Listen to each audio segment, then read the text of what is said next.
Democracy. It comes from the Greek word demos kratos, which means power of the people.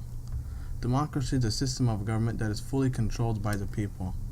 Most democracies in the world are indirect forms of democracy, which basically means people vote for representatives that will represent them in government. Also, most democracies in the world divide their powers into three branches: the executive branch, the judiciary branch, and the legislative branch. This is to help balance out power in a nation. Now, since I explained what a democracy is and what it has, I think it's time to give some historical examples, a couple of them. So let's go to that now.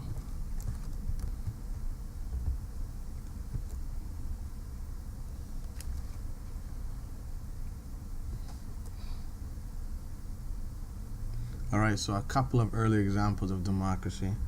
So democracy is considered to be started in ancient Athens.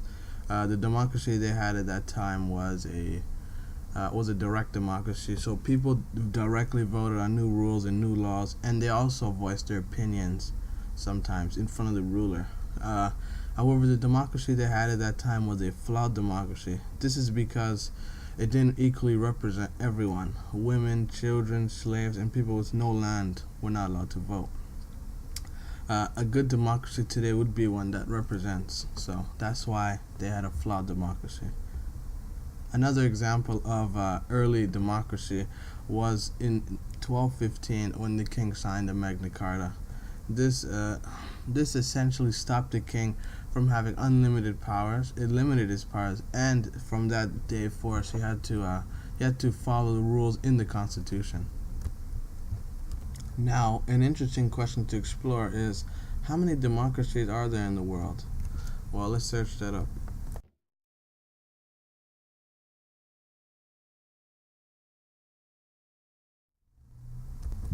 It says here, where my pointer is pointing, that there is 123 democracies in 2013.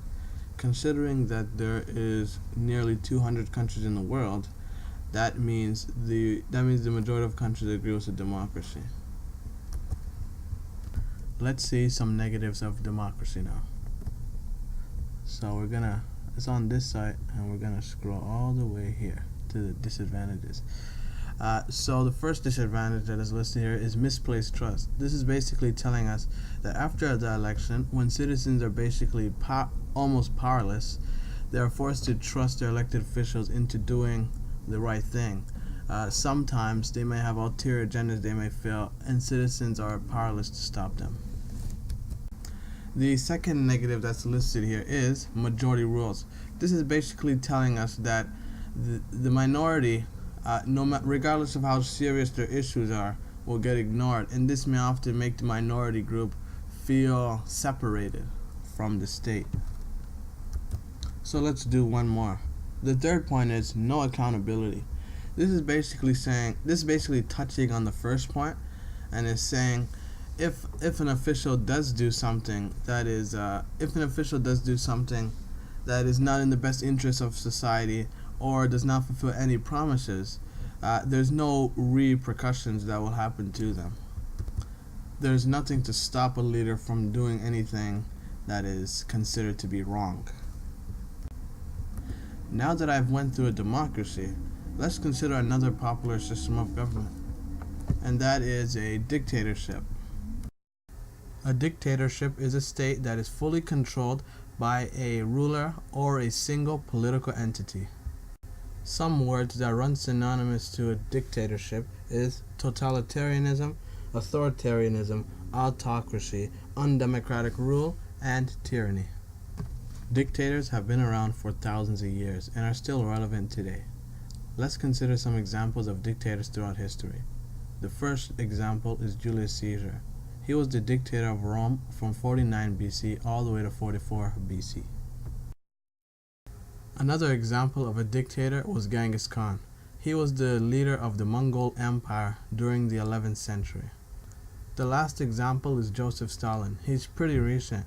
He was the dictator of the Soviet Union and served his time from the 1920s all the way until his death in 1953.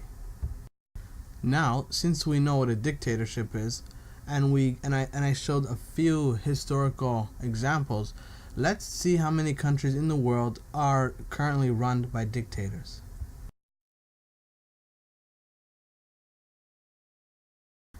In the paragraph on the second line, it says that there are 49 dictatorships in the world.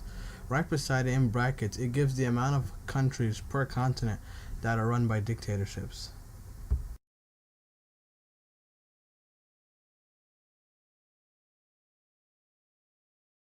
Here are some examples of dictators. We see Afghanistan, we see Algeria, and so on. Here are just a few more.